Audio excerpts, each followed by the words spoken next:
だから、お姉さんたちが出ていけばいいじゃない。私が里帰りするんだから出て行って。義妹はそう言って、無理やり家の中に入ろうとしてきた。だがチェーンをつけているので入れない。ちょっと、早くこれ外しなさいよ。それは無理よ。そもそも、里帰りってどこにするの？はあ、あんたバカ。もちろん、この家に決まってるじゃない。そうやって声を荒げる義妹に私は現実を突きつけた。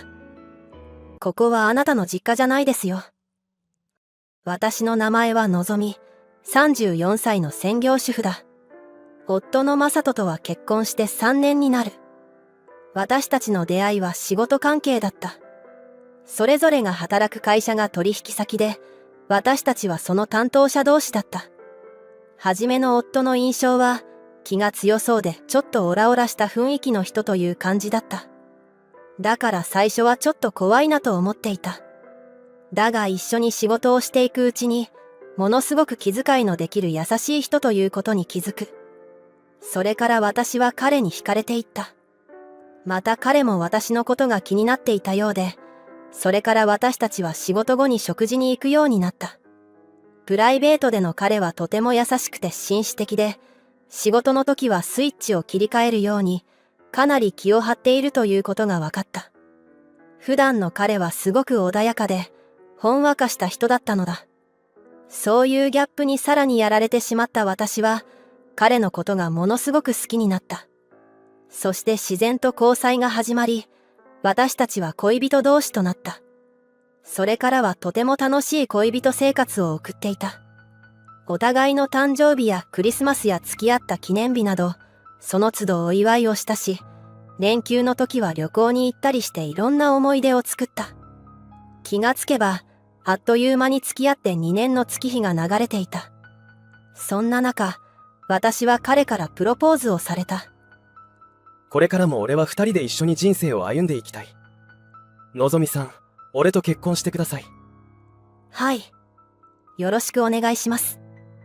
彼は私が欲しいと言っていた指輪をこっそり買っていたようで、それを婚約指輪としてプレゼントしてくれた。とても高いものだったし、自分で買うのは諦めていたものだ。しかも私がだいぶ前の何でもない時に欲しいと言ったのに、それを覚えていてくれたことがとても嬉しかった。こうやってものすごく気遣いできるところが彼のいいところだ。彼との結婚生活はとても楽しいものになるだろう。それから私たちはお互いの親へ結婚の挨拶へ。私の親は初めて彼と会ったのだが、とても気に入っていた。まさとくん、のぞみのことをどうかよろしく頼むよ。はい。必ず幸せにします。彼の力強い発言に私の親も安心していた。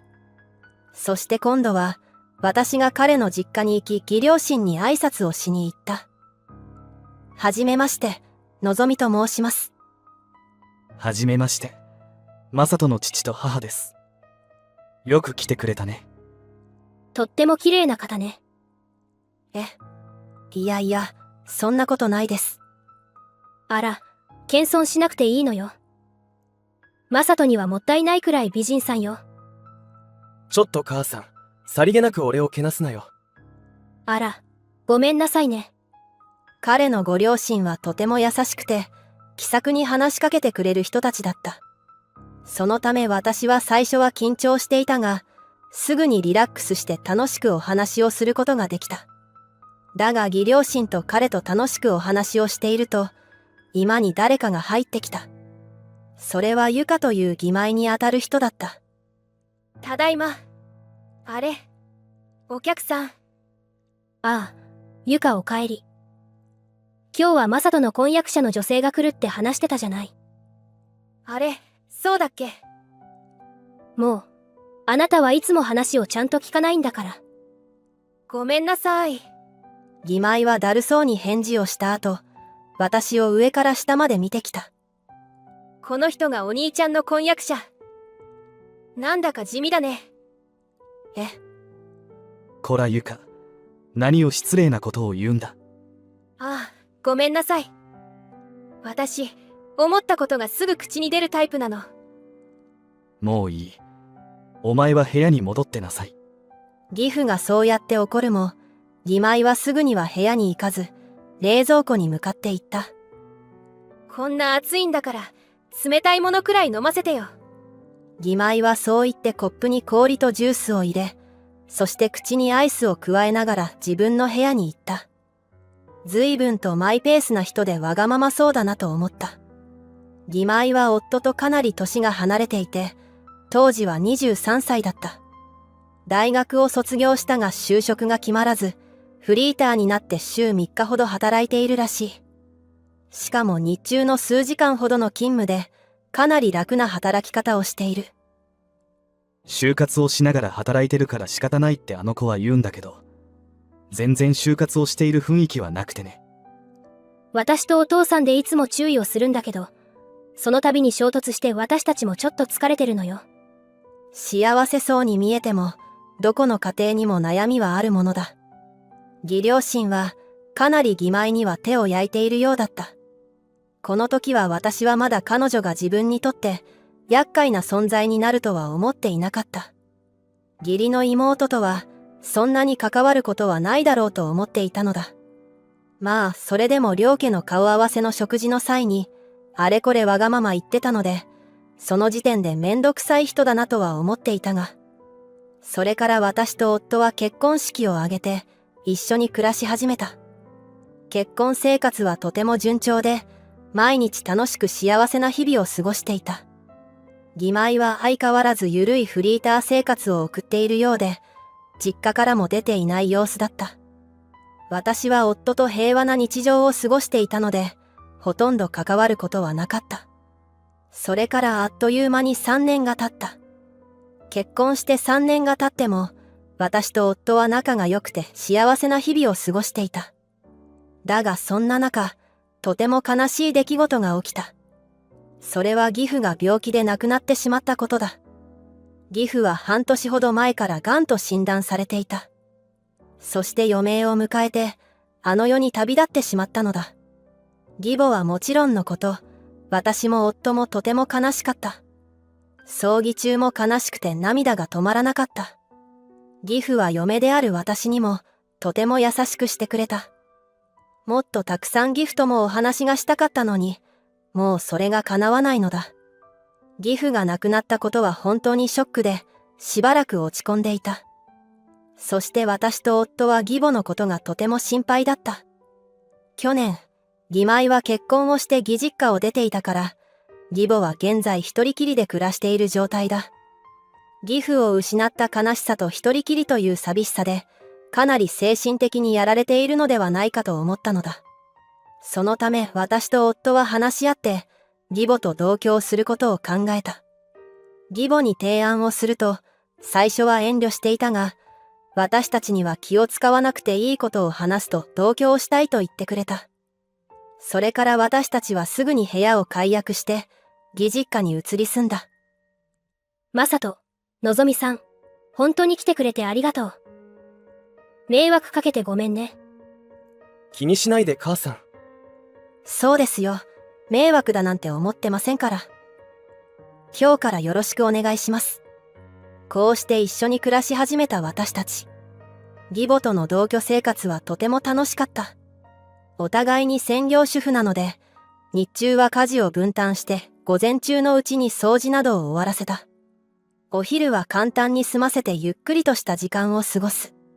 一緒にテレビを見たり、おのおの趣味に興じたりしてものすごくいい関係を築けていた。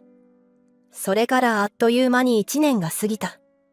1年経っても義母との関係は良好で、むしろどんどん仲良くなっていた。義母は少しずつ元気になっていって、笑顔も増えている。とりあえずは、義父の死の悲しみを乗り越えたようだ。最近は習い事も始めたようで、活発に動いている。私ももともと、趣味だったイラストを描くことを専業主婦になってから再開していて、どんどん作品を作っている。そんな感じで家族仲良くしながら、みんな幸せな日々を過ごしていた。だがつい最近、私たちを悩ませる存在が現れた。それは義妹だ。義妹は旦那さんと最近義実家近くのマンションに引っ越してきたようで、それからというもの、しょっちゅう義実家を訪ねるようになったのだ。ただいま。お姉さん、ジュースちょうだい。家に入ってきた瞬間に私にそう頼む義妹。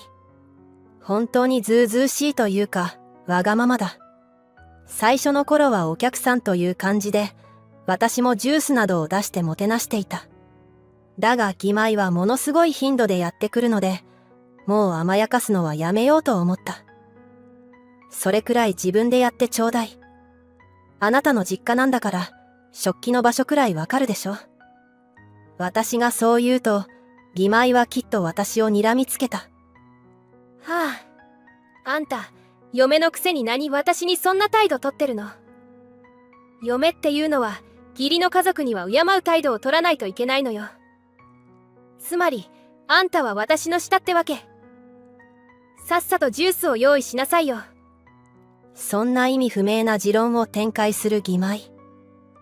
何を言われても、私はあなたの家政婦でも奴隷でもないからやらないわ。喉が渇いたなら自分で用意すること。っていうか、好き勝手にこの家のものを飲み食いしてるけど、あまりひどいようなら食費を請求するわよ。ありえないんだけど。ちょっと、お母さん。のぞみさんが私をいじめるんだけど。義妹は義母に助けを求めた。だが義母は冷静な判断ができる人だ。のぞみさんは間違ったことは言っていないし、あんたをいじめてなんかいないだろう。そもそも、こんなに頻繁に帰ってくる方がおかしいよ。あんた、家のことはちゃんとやってるのかい？ちゃんとやってるに決まってるじゃない。ほんとかい？旦那さんに愛想をつかされるようなことはするんじゃないよ。お母さんまで私を疑う気？もういい。帰る。そう言って義妹は怒って帰っていった。そのまま来ないでほしいなと思うのだが、義妹は懲りずにやってくる。そして好き勝手にくつろぐのだ。ゆか、あんたそうやってダラダラするんなら、自宅でしなさいよ。ええ。別にいいじゃない。ここは私の実家なんだし。娘が帰ってきてお母さんも嬉しいでしょう。義妹はそう言って居座り続けた。お昼は当たり前に食べていくし、お菓子なども勝手に開けて食べ始める。義母と二人で何度注意してもずぶとくて、全く気にしない様子だ。食費を請求すると言っても、私、専業主婦で働いていないから払えない、なんて言ってくる。さすがに、ここまで厄介な存在になるとは思っていなかった。そのため私と義母は夫に相談をすることに。私たちの話を聞いて夫は呆れ果てていた。本当にあいつはどうしようもないやつだな。結婚して少しはマシになったのかと思ったけど。そう言いながら、夫は何か考えているようだった。そしてその後こんなことを提案してきた。母さんと望みが良ければだけど、この家を売って引っ越さない？引っ越し。私と義母は驚いた。まさかそんな提案をされるとは思っていなかったからだ。すると夫は、前々から考えていたことだと言って話を続けた。実はいつかマイホームを建てたいって思って、ずっと貯金をしてたんだよね。もうだいぶ溜まってるし、そろそろ俺たち3人が住む一軒家を建てようと思うんだ。私も義母も、とてもいいアイデアだと思った。この場所から離れれば、義妹も来づらくなるし、新しい一軒家に住めるのはとてもワクワクする。私と義母は賛成し、こうして私たちはマイホームを建てることになった。すぐに工務店に行き、私たちは理想の家を建てるための準備を進めていった。その間も義妹は相変わらずやってきていたが、この迷惑な時間も近い将来終わると思うだけで耐えられた。それに新居を建てるというワクワクが勝っていて、あまりネガティブなことに引っ張られなかった。そして間取りができて早速着工に入った。それから数ヶ月後、ついに私たちの家が完成。私たちはすぐに引っ越したのだが、新居はとても素晴らしくて最高だった。外観もおしゃれだし、家の中も広くて綺麗でもちろん新しくて快適だった。義母も夫も大満足のようで、私たちはみんな幸せそうな顔をしていた。引っ越しそばを食べて、荷ほどきをして新居での生活を始めた。そんな中、案の定義妹から電話がかかってきた。ちょっと一体どういうこと？なんで実家が売り家になっているの？義妹からの電話に義母が受け答える。そりゃ、売ったからに決まってるでしょ。どういうこと？今、お母さんたちはどこに住んでるの？私たちは、っていう地域に住んでるよ。新しく家を建てて引っ越したんだ。そんなの私聞いてない。そりゃ言ってないからね。どうしてそんなひどいことをするの？娘である私に教えないなんて、あんまりだよ。だって、あんたは毎日のように家にやってきて、当たり前のようにぐうたらしてたじゃないか。もう私ものぞみさんも限界だったんだよ。だからあの家を売って、今の家に引っ越してきたんだ。そんな。これを機にあんたは自分のことを顧みなさい。そう言って義母は電話を切った。もちろん義妹も義母にとっては大事な娘だ。だが突き放すときは突き放さないと、絶対に義妹のためにならない。普段とても優しい義母にとって、そうやって厳しい態度を取るのは辛いことだっただろう。私と夫は義母に、間違った選択はしていないと言って励ました。そしてそれから少し経って、義妹からまた義母のもとに電話がかかってきた。お母さん、ごめんなさい。確かに私、ちょっとずうずうしかったわ。今はちゃんと反省してる。本当にごめんなさい。お姉さんにも謝っていると伝えて。それで引っ越し祝いを送りたいから、住所を教えてもらえる？義母はスピーカーにしていたから、私も夫も電話は聞いていた。まあ、どうせこの家に遊びに来ようとはするだろうと思っていたし、別に家の場所を隠そうとは思っていなかった。今の家は、義妹夫婦が住むマンションからだと車で1時間以上はかかる。しかも義妹は免許を持っていないので、この家に来るのは相当大変だ。今までのように簡単には来られないので、別に住所を教えてもいいと思ったのだ。そして住所を教えてから数日後、義妹は夫婦で遊びに来た。引っ越し祝いは送ると言っていたのに、直接渡した方がいいと思ってと言って持ってきたのだ。これは確実にこの家に来るための口実だろう。まあでも旦那さんは基本的に仕事が忙しいらしく、日中は会社に行っているし、それに義妹も旦那さんに休みのたびに車を運転してもらって、ここに来ることはできないだろう。だから私たちは安心していた。義妹は、わあ、すごいいい家。と言って家中を探索していた。とっても綺麗で新しくて最高ね。部屋の一つ一つが広いし、庭も広いし。ここでバーベキューをしながら、お酒を飲んだら幸せだろうな。義妹はそうやってずっとはしゃいでいた。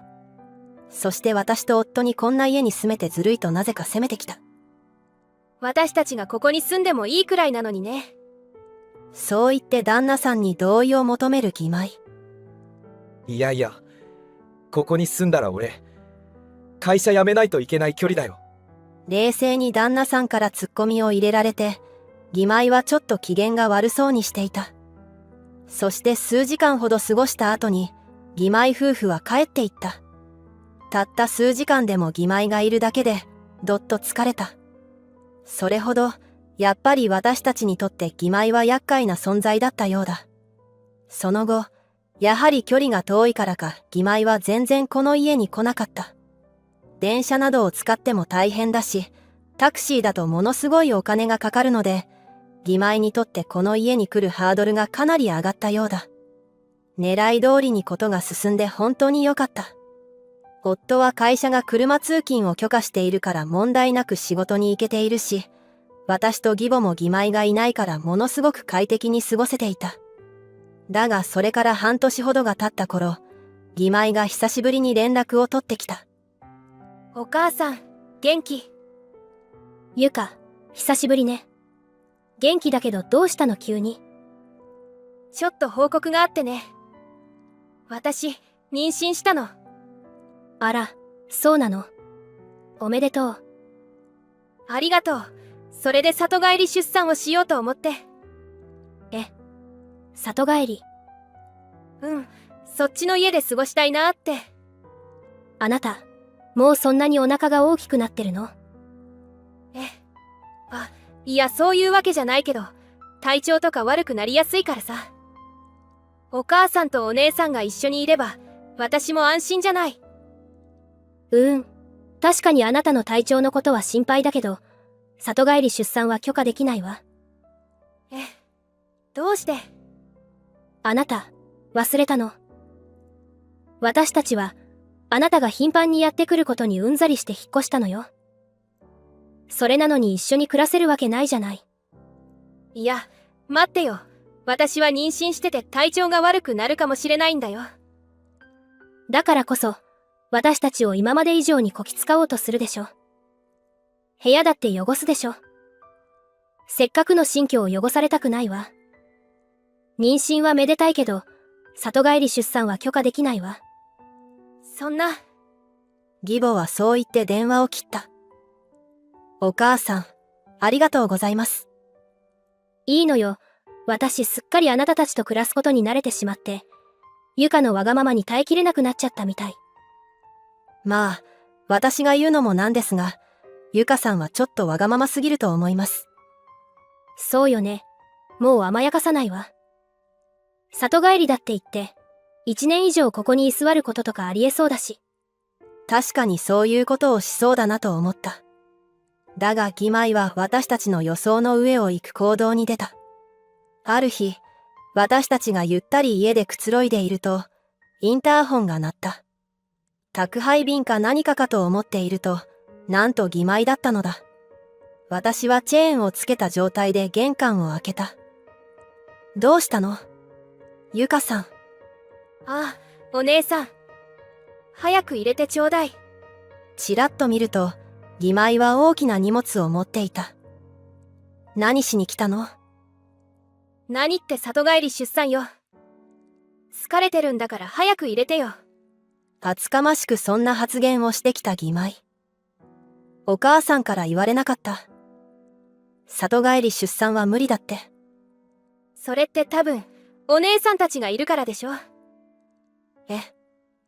私まで一緒に住むと部屋が狭くなるからってことでしょ。どう考えればそういう結論に行き着くのだろうか。だから、お姉さんたちが出ていけばいいじゃない。私が里帰りするんだから出て行って。義妹はそう言って無理やり家の中に入ろうとしてきた。だがチェーンをつけているので入れない。ちょっと、早くこれ外しなさいよ。それは無理よ。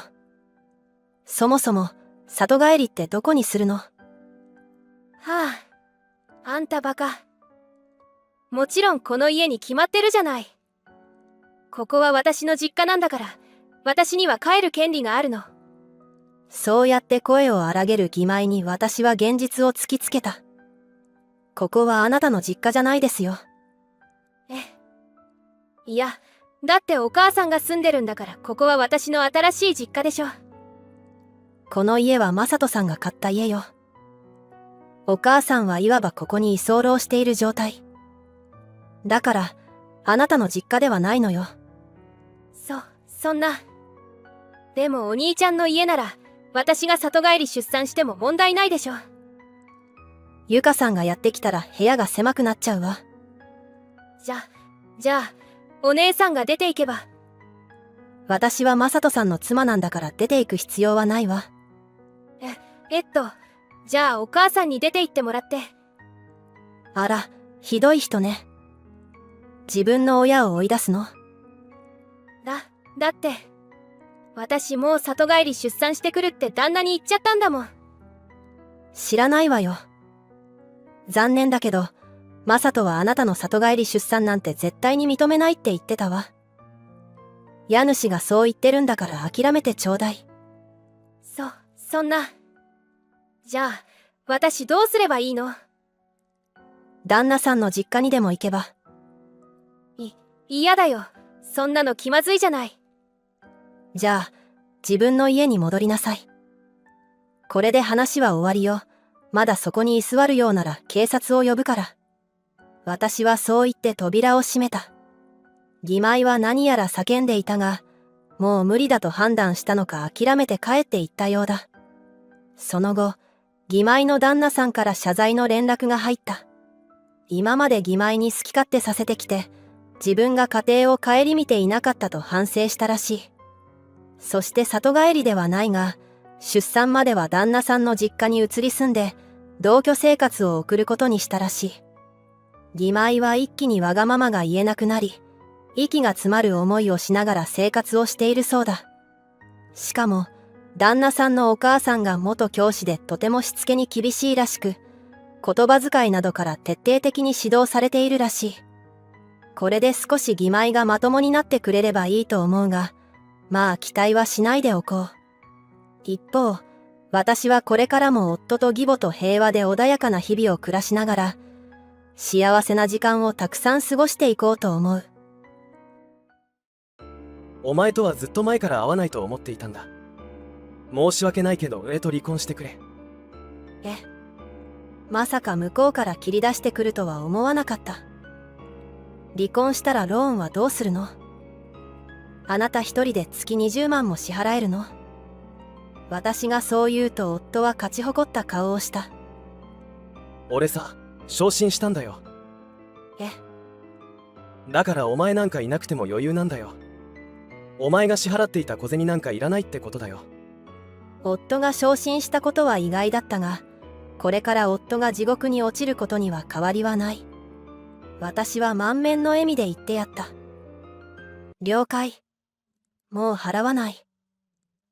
私の名前はのぞみ、30歳の会社員だ。夫の正人とは結婚して3年になる。私たちにはまだ子供がおらず、そのため夫婦共働きでお互いに仕事を中心に生きている。それでも家事は2人で分担して支え合いながら幸せに暮らしていた。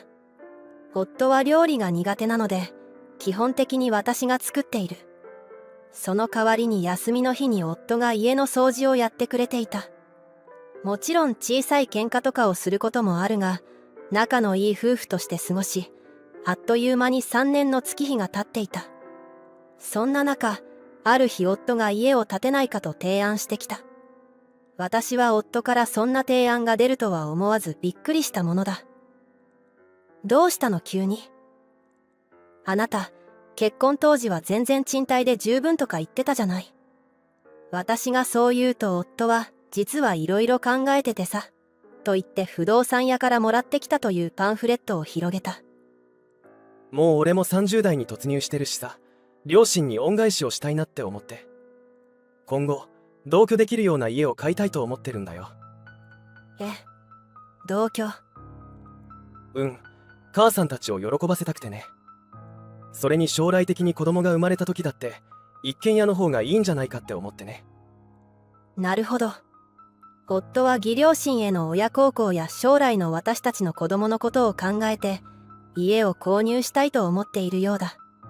義両親はお金がないことでずっと苦労していたらしく、夫はそんな中で自分を大学にまで通わせてくれたことをとても感謝しているそうだ。夫がここまで家族のことをちゃんと考えてくれているのは嬉しかった。いい夫を持ったなと思った。私の両親はすでに他界している。父親が子供の頃に病気で亡くなり、そして母も数年前に病気で亡くなってしまった。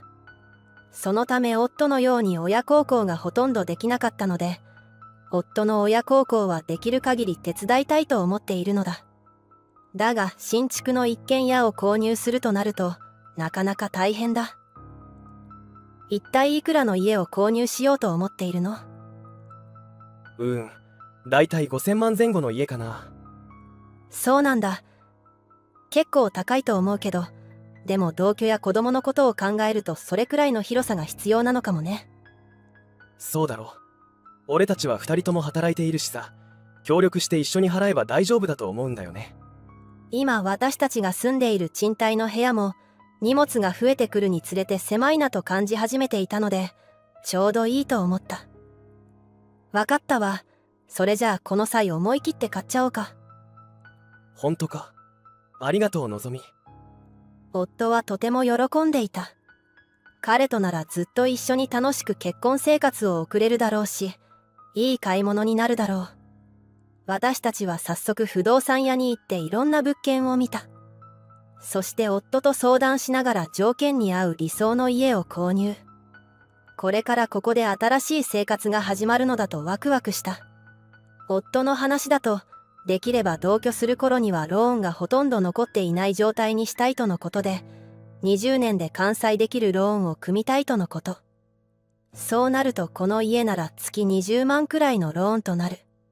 まあ夫と私で月に10万ずつ支払えばいいか。そう思い、夫が提案したローンを組むことに。新居はとても綺麗で快適で購入してよかったと思った。これから子供が生まれて、義両親を迎え入れて、賑やかになっていったらとても楽しそうだなと未来に期待して胸を膨らませた。それから私たちは協力してローンを支払っていった。だが夫は1年を過ぎた頃からだんだんと支払いを渋るようになっていったのだ。今月、ちょっと接待とか付き合いでの飲みが多くてさ。数万円くらい多めに支払ってくれない？また。すまん。昇進したら俺がその分多めに支払うようにするからさ。夫はそう言って私にローンを多く支払うように頼み込んできた。その結果、だんだんと私のローンの負担が増えていって、気がつくと月20万のローンは私の給料から全て支払うことになっていた。さすがにこれは厳しいと思い、夫に対して少しでもいいからローンを支払ってほしいと言うと、夫はすまない。だけどこっちもキツキツなんだと決してローンの支払いをしてくれようとはしなかった。私はどんどん夫に対して不満が溜まっていった。そして一つ気になったことが、夫はお金がないと言っておきながら、最近やたらと新しい服を買っているようなのだ。私がそんなもの持ってたっけと聞くと、ドキッとした様子で、結構前に買ったやつだよ。全然着てなかったから久しぶりに着てみようと思って。と夫はごまかしている。その頃から私は夫のことが怪しいと思うようになった。私にローンの支払いを任せて、自分だけ贅沢をするなんてどういうつもりだろうか。それに最近はやけに身だしなみを気にしている様子だ。今までは服なんて着られればいいと思っているような人だったのに。髪型だって安いからと床屋に行っている人だったのに、最近は街中の美容室に通っているし。まあ夫の美意識が上がったことは嬉しいことではあるが、正直言ってそれならローンの支払いにもうちょっと協力してほしい。自分ばかり贅沢をして、私のことを大事にしてくれていないような気がする。そんな風に私は夫への不満がどんどん募っていって、ある日それが爆発してしまった。ねえ、あなたばっかり贅沢していろいろと楽しんで不公平だと思うんだけど。もう少しローンにお金を割いてくれない？あなたは私に必要最低限の生活費しか渡さないで、あとは全て自分の娯楽費に充ててるじゃない。私がそう言うと夫は露骨に嫌な顔をした。はあ？俺がどんな思いで仕事を頑張ってると思ってるんだよ。昇進したらローンだって生活費だって、俺が余裕で全部払えるようになるんだよ。それまで待ってろって言っただろ。それじゃあいつになったら昇進するの？あれから1年くらい経っているけど、全くそんな感じしないじゃない。うるさい。お前に俺の仕事のことなんてわかるわけないだろ。俺が自分で稼いだお金をどう使おうと俺の勝手だろ。俺は自分磨きのために金を使っているんだ。そうやって自分を高めれば出世につながるからな。そんなことも分からずに俺を責めるなんてひどいやつだな。夫はそのように逆ギレをしてきた。私は夫の理不尽な態度に呆れてしまった。まさかこんな最低な人だなんて。結婚生活はすでに5年くらい続いていたが、ここへ来てここまで幻滅するようなことが起きるとは思わなかった。私の夫への不信感は一気に募っていった。一旦そのような気持ちになると、夫に対して嫌だと感じる思いは強くなる。そして普段目につかないようなところもやたらと目につくようになるものだ。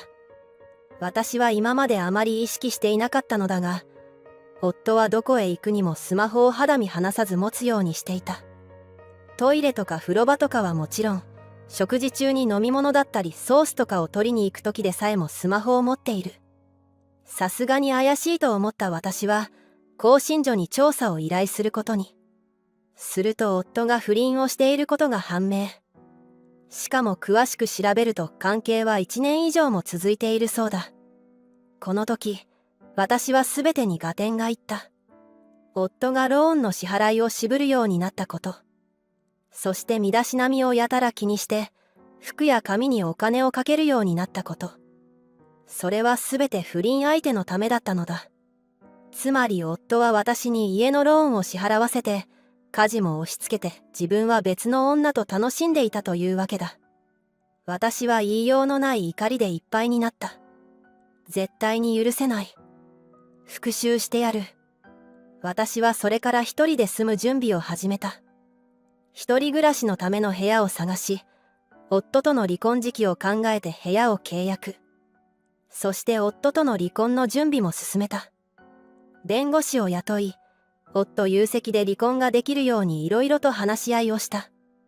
だがある程度準備が整い始めた頃、夫がいきなり離婚話を切り出してきた。お前とはずっと前から会わないと思っていたんだ。申し訳ないけど俺と離婚してくれ。まさか向こうから切り出してくるとは思わなかった。でもそれなら話が早い。離婚したらローンはどうするの？あなた一人で月20万も支払えるの？私がそう言うと夫は勝ち誇った顔をした。俺さ、昇進したんだよ。え？だからお前なんかいなくても余裕なんだよ。お前が支払っていた小銭なんかいらないってことだよ。夫が昇進したことは意外だったが、これから夫が地獄に落ちることには変わりはない。私は満面の笑みで言ってやった。了解。もう払わない。そして私は夫が用意していた離婚届にすぐにサインした。夫は私があっさりと離婚を承諾したことに驚いていたが、すぐにニヤッとした顔をして、今まで家政婦をしてくれてありがとな。まあ、一人で寂しく狭い部屋で過ごしてくれや、と嫌味を言った。私は適当に聞き流してすぐに荷物をまとめた。そして準備を進めていた引っ越しを前倒しして行い、新しい部屋に住み始めた。それから弁護士の方と協力して、あらゆるところに内容証明と夫が今までやってきたことについて書いた書面を送ることに。それは夫の職場、義両親の家、不倫相手の家、不倫相手の職場など、二人に関わる場所ほとんどのところだ。すると数日後に元夫からすぐに連絡が来た。おい、お前、何してくれてんだよ。内容証明なんて送ってきてどういうつもりだ？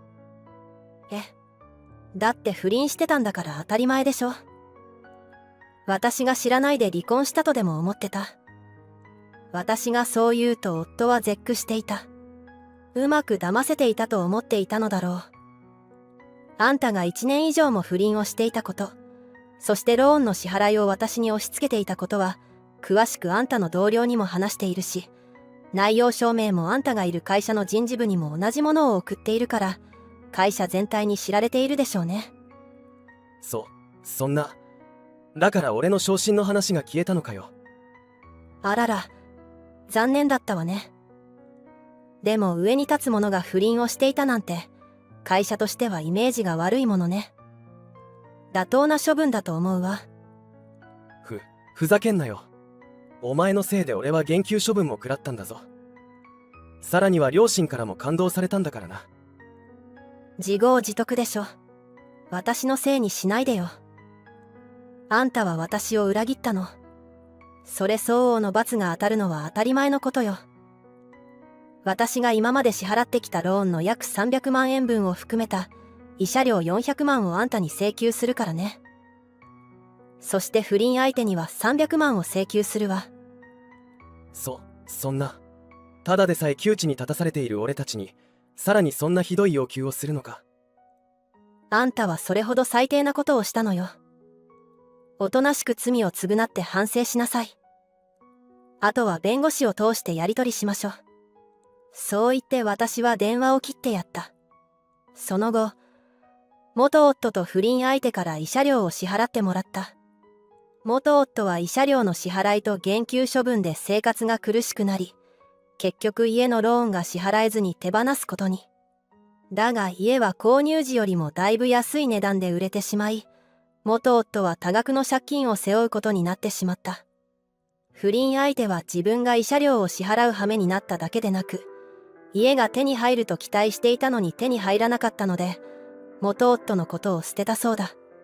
そのため元夫は一人寂しく狭い部屋で暮らしながら、必死で借金を返す生活を送っているらしい。一方で私は単身用のマンションで快適に生活をしている。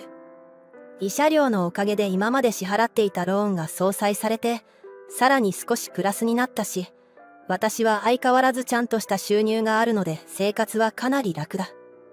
最近は友達と旅行に行ったりして楽しい日々を送っている。しばらくは恋愛はいいので、独り身の生活を満喫しようと思う。